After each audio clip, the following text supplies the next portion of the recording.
श्रावण शुक्ल की द्वितीया पावन दिन और शुरुआत करेंगे आज की चैनल महालक्ष्मी के साथ आपकी खबरों का आईना आपके साथ। कहते हैं दिल से दर्द जुड़ जाते हैं तो खबरों का कारवां यूं ही बन जाता है। सुबह सुबह 8 बजे सादर जय जिनेंद्र के साथ। पावन दिन है पर आज बात कर रहे हैं उससे भी पावनता की। अहमदाबाद के पास ये दृश्य देख रहे हैं। अभी लगभग 27 किलोमीटर चलते हैं आप मेहसाना जिले में पहुंच जाते हैं, पर मेहसाना तो बहुत आगे है। वहीं के उस मेहसाना जिले में धोल गांव पड़ता है।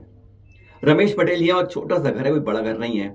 और उन्होंने कहा इस घर के अंदर मुझे कुआं खोदना है। वहां पर नॉर्मल पानी 15-20 फीट खोलने पर पानी आ जाता है। उन्होंने लगभग 5.5 फुट खोदा। 5 फुट से 5.5 फुट के धड़ धड़ धड़ धड़ प्रतिमाएं निकलने लगी। एक भी प्रतिमा खंडित नहीं है। एक दो नहीं 17 निकली थी। तुरंत खुदाई रोक दी गई। चारों तरफ शोर मच गया।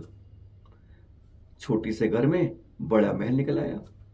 कहते हैं जरा सी वैभव नहीं, वहां इतना बड़ा वैभव। आसपास के गांवों के लोग, आसपास के शहर से दिगंबर समाज इधर, श्वेतांबर समाज इधर, दोनों पहुंचने लगे, दोनों दावे करने लगे। आज हम वही आपको बता रहे हैं, पर असली बात क्या है इसके अंदर खुदा। ये 17 अद्भुत है, देख रहे हैं आप, बहुत प्राचीन है, वह भी बताएंगे। और अभी क्या पूरा मंदिर अंदर दबा हुआ है। जिस तरीके से अभी तो मात्र 5-6 फुट खुदाई की है, अगर 10-12-16 फुट तक गए तो उसके बाद हालत क्या होगी, सोचने वाली बात है। क्या पूरा विशाल मंदिर यहां साइड में है, या फिर 50, 60, 70 अभी बहुत प्रतिमाएं नीचे हैं। यह खोदने पर वहां जांच की टीम गई। उन्होंने कहा, सुनिए जरा, पारस बच्चन जी जो वहां पर पूरे लोगों को लेके गए, आसपास के बहुत लोगों, उमटा के, मेहसाना के, अहमदाबाद के, कई जगह के, तारंगा के पूरे अधिकारी के साथ गए यहाँ पर, कमेटी के साथ। उन्होंने देखा, जांच की, और उन्होंने क्या बताया चैनल महालक्ष्मी को, पहले वह सुनते हैं। यहाँ पर क्या पूरा का पूरा मंदिर दबा है, सुनिए जरा उन्हीं से। दिगंबर प्रतिमाएं हैं या श्वेतांबर प्रतिमाएं हैं, आप भी नजर डाल लीजिए, क्योंकि आपकी पहचान भी है और जिसने वहां देखी है उनकी भी खबर है। सुनिए जरा। कि रमेश पटेल करके है, छोटा सा घर है उसका जी। उसने एक कुआं खोदने के लिए खड्डा खोदा। वहाँ उनका कहना था कि यहाँ 15-20 फुट पे पानी आ जाता है। जी। तो उन्होंने 6.5 फुट खोदा और ये प्रतिमा निकलने लग गई। अच्छा। हाँ, ये उसके घर के प्रांगण में ही समझ लो उसकी खुदाई थी ये। अच्छा, और ये प्रतिमाएं दिगंबर स्वरूप में या श्वेतांबर स्वरूप में? अब हम जैसे पता चल रहा है तो 2 तारीख को पूरे डेलीगेशन मेहसाना, आसपास, तारंगा, बेल्ट, कड़ी, कलोल, सबके यहाँ से प्रतिनिधियों को बुलाया वहाँ। जी। और मैं खुद गया, यहाँ अहमदाबाद से भी 5-7 जने लोग गए थे। जी। तो सभी ने बहुत बारीकी से आइडेंटिफाइड भी किया, हर तरह से नजदीक से। तो 100% दिगंबर प्रतिमाएं हैं। अच्छा, क्योंकि सुना है कुछ श्वेतांबर भाई भी कह रहे हैं हमारी है, वहां पर रोज आ रहे हैं इस हाँ, तरह से। वो कहते हैं तो आते हैं, वो ठीक है। उनके वो क्या कह सकता हूँ, क्लेम तो करते ही हैं, हर जगह करते हैं, ये कोई नई बात नहीं है। अपने दावे के लिए आपने क्या सरकारी प्रयास किए हैं इसमें, जो भी करे हैं? अभी तक हमने खाली कलेक्टर साहब को और मामलतदार को चिट्ठी लिखी है, अपना क्लेम एस्टेब्लिश किया है। अच्छा, और एएसआई आर्कियोलॉजी में ओरल भी कलेक्टर साहब से इस बारे में बात हुई थी जी। तो उन्होंने कहा आप अपना एक लेटर भेज दीजिए जी, बेस बना के, आपका बेस क्या है जी। तो हमने वो डेलीगेशन के आधार पे, भाई हमारे एक्सपर्ट भी गए थे जो मूर्तियों को आइडेंटिफाई कर सकते हैं, उनका मानना है कि दिगंबर है जी। और उस बेस पे अपन ने अपना क्लेम किया है कि हमको सौंपी जाए। अभी मामलतदार रिकमेंड करेगा कलेक्टर को, कलेक्टर साहब आर्कियोलॉजिस्ट से कंसल्ट करेंगे। 10-20 दिन का प्रोसेस है। उसके बाद ये हम कहाँ शिफ्ट करने की हमारी योजना है इसको, इन प्रतिमा को? अभी तक ये कोई समाज ने डिसाइड नहीं किया है, लेकिन वो नियरेस्ट उमटा पड़ता है जहाँ ऑलरेडी अपने वहाँ निर्मल सागर जी वाला, निर्भय सागर जी, हाँ निर्भय सागर जी वाला, तो वहाँ ऑलरेडी अपने 60-70-80 मूर्तियां है। अच्छा, निकली हुई, वहीं से निकली हुई जहाँ ये बना हुआ है। तो सोचते हैं खाली, और उनका भी आग्रह है कि मेरे यहाँ करवा दो। अच्छा, लेकिन ये तो अपना सेकंड स्टेप होगा और वो जॉइंट डिसीजन होगा समाज का, जी जैसा भी होगा। अभी तक मेरी सलाह हुई है उस हिसाब से 1600 साल पहले की बता रहे हैं।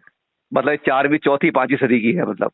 हाँ हाँ, 1500-1600 अच्छा। साल पहले की बता रहे हैं। अच्छा। और अच्छी बात यह है कि सारी 17 मूर्तियां इंटैक्ट है, एक भी अच्छा, खंडित नहीं है। खंडित कोई नहीं है मतलब।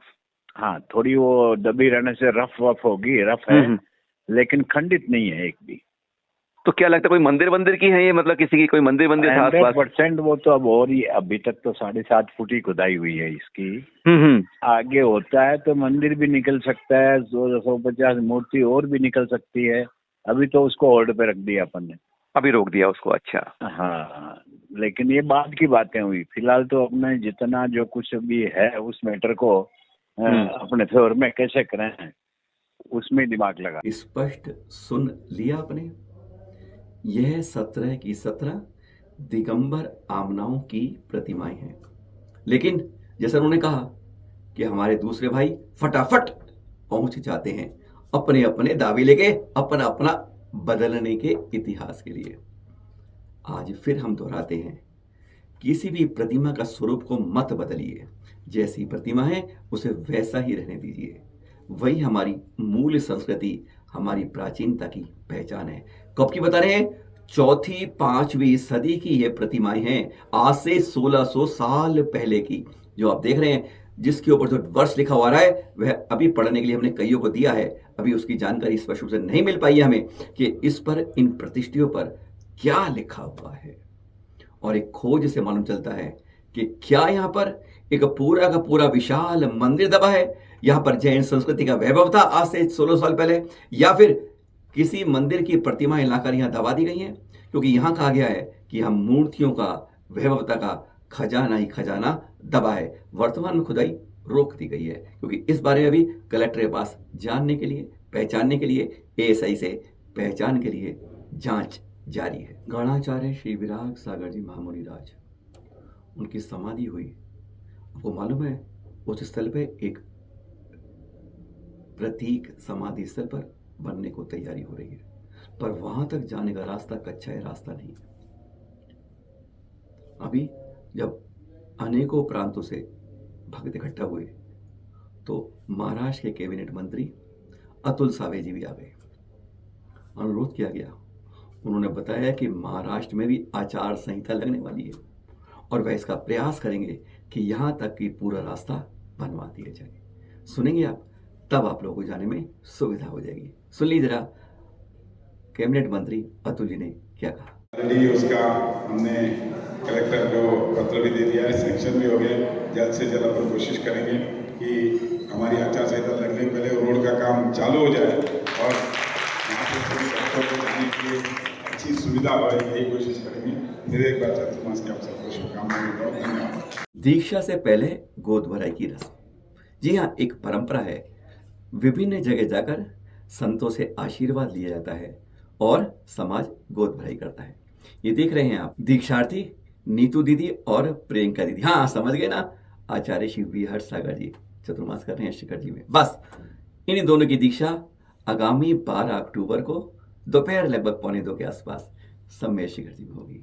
इस समय बड़ौद के दृश्य आप देख रहे हैं, कृष्ण नगर, गगन विहार, इधर पूरे जमुना पार में यह गोद भराई कार्यक्रम चल रहे हैं। और इसी कड़ी में पहुंच गए थे ऋषभ विहार। और ये दृश्य देख रहे हैं आप ऋषभ विहार से कल के नीतू दीदी, प्रियंका दीदी की गोद भराई कार्यक्रम गढ़ी नारी का आशमती माता जी के सानिध्य में हो रहा है। यहाँ के बारे में पता नहीं खास बात और आपको?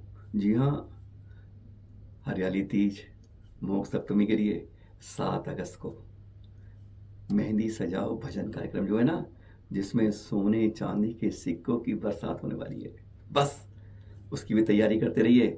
7 अगस्त, बस आज की तारीख है, 6 तारीख है, कल कार्यक्रम होगा ऋषभ विहार में, जहां पर अपने परिधान को चेक कर लीजिएगा, हरे रंग के परिधान में। और हाँ, ना तो यहां पर और ना यहां पर लिपस्टिक नहीं, नेल पॉलिश नहीं, ध्यान रख के आइएगा अगर प्रतियोगिता में भाग लेना है तो। श्री दिगंबर जैन नैतिक शिक्षा समिति 34 साल की युवा हो गई है और अब उसका समापन हर साल 60-70 शिविर दिल्ली NCR में आकर हजारों बच्चों को संस्कारित करते हैं।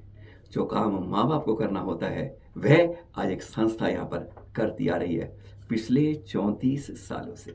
इस बार भी लगाए 68 शिविर इस बार भी लगाए गए। कहीं 300 से ज़्यादा, कहीं 200 से ज़्यादा, कहीं 100 से ज़्यादा बच्चे इनमें भाग लिए। भाग 1, 2, 3, 4, 6 डाला भी बच्चों के लिए होती है। इस तरह से पूरे तरह से संस्कारित करने की भावना होती है। देख रहे हैं अभी ये कार्यक्रम दिखा रहे हैं आपको, जब इनका समापन सामूहिक कार्यक्रम होता है। इस कार्यक्रम में कोई भी बाहर का व्यक्ति नहीं होता है। अपने ही टीचर, हमारे ही बीच से बहू बेटियां, वही यहाँ पर वॉलंटियर रूप में बच्चे सहयोग करते हैं, वही सारा कार्यक्रम करते हैं। यहाँ से कोई भी बाहर का ऐसे अनूठे कार्यक्रम बहुत कम मिलते हैं जब हम बाहर से किसी को भी समापन या बड़े कार्यक्रम में नहीं बुलाते हैं। व्यवस्थाएं सारी अपनी होती हैं, सब कुछ। छोटे छोटे बच्चे भी इस तरह कार्यक्रम करते हैं। गजब का कार्यक्रम होता है जब क्या उन्होंने सीखा, इसकी परीक्षाएं होती हैं और सबसे कहते हैं सामने आप सवाल पूछिए। जो सवाल पूछे जाते हैं ना, सामने बैठे उसमें 90% वाले जवाब भी नहीं दे सकते। छोटे छोटे बच्चे ऐसे ऐसे कार्यक्रम करते हैं। रामनिवास गोयल जी विधानसभा के सभापति, उनके साथ कुछ विधायक भी आए और कुछ और भी लोग आते हैं और सारी समाज देख रहे हैं आप, प्रमुख श्रेष्ठी लोग भी आते हैं कि बच्चों को संस्कारित करके मिला क्या है। गीत में, भजन में, भाषण देने में, चित्रकला में, हर चीज में अपने अपने प्रोत्साहित रूप से दिखाते हैं और सबके अंदर 4 पुरस्कार गोल्ड और 4 रजत पुरस्कार देते हैं। बाकी सबको कुछ ना कुछ पुरस्कार मिलता ही है। इस तरह से अगर संस्कारित करने की बात आती है तो लगता है कि वास्तव में हम यह तीर्थ बना रहे हैं। अगर अपने आने वाली पौध, और इसकी खास बातों को बता दें, इस समिति से कई हमारे इसमें संत बन चुके हैं, मुनि आचार्य बन चुके हैं इस कतार में, और 2-3 अब दीक्षार्थी की कतार में हैं। ऐसी संस्कार वाली है ये दिगंबर जैन नैतिक शिक्षा समिति, जिसका नेतृत्व करते हैं धनपाल जी आज भी इस उम्र के अंदर, और साथ में है कार्याध्यक्ष प्रवीण कुमार जी। ये रंगीन कार्यक्रम देख रहे हैं, ये अपराजिता जैन ने दिया और सबको लोग को कहते हैं जितने लोग आए थे उनके मन को मोहित कर दिया। ये कार्यक्रम की कुछ ही झलकियां आपके बीच थी। और हाँ, आज के दिन की बात करी थी ना, आज कुछ खास दिन है। हमारे 5वें तीर्थंकर का गर्भ कल्याण है। कहाँ पर? अयोध्या नगरी में, जहाँ पर 5 तीर्थंकरों के गर्भ जन्म कराने के हुए थे। उसी अयोध्या नगरी में सबसे प्राचीन मंदिर है सुमति नवन का। एक बात बताते हैं आपको, कभी आना। अयोध्या के राम मंदिर से मिलती हुई दीवार है। इतने प्राचीन, इतना वैभव इस मंदिर का। चैनल महालक्ष्मी टीम कुछ समय पहले गई थी तो पंडित विजय जी ने पूरी जानकारी दी थी, जैसा आप देख रहे हैं। जयंत विमान में आयु पूर्व कर अभिनंदन नाथ स्वामी के 9 लाख करोड़ सागर के बाद अयोध्या के महाराजा तब थे मेघप्रभ। उनकी महारानी मंगला देवी जी के घर में आज ही श्रावण शुक्ल द्वितीया को आते हैं। कहते हैं सौधर्म इंद्र 6 माह पहले बता देता है कि जयंत उनकी देव की माला मुरझा रही है। जाओ अयोध्या में जन्म लेंगे, वहां पर जाके सुबह दोपहर शाम, कुछ कहते हैं रात भी 3.5 रत्नों की बरसात शुरू कर दो। और जन्म तक इसे चलता है 15 माह तक इस रत्नों की बरसात होती है। आपका कद था 1200 हाथ का, यानी 1800 फुट ऊंचा, और 40 लाख पूर्व आपकी आयु थी। ऐसे 5वें तीर्थंकर के गर्भ कल्याण की चढ़ों में बोलिएगा हमारे साथ, बोलिए सुमतिनाथ भगवान के गर्भ कल्याण की जय जय जय। फिर मिलेंगे आपके पास खुशखबरियों के साथ, अच्छी अच्छी बात के साथ। बस देखते रहिए और खबरें भेजते रहिए अपनी अपनी जानकारी के अनुसार। सादर जय जनी।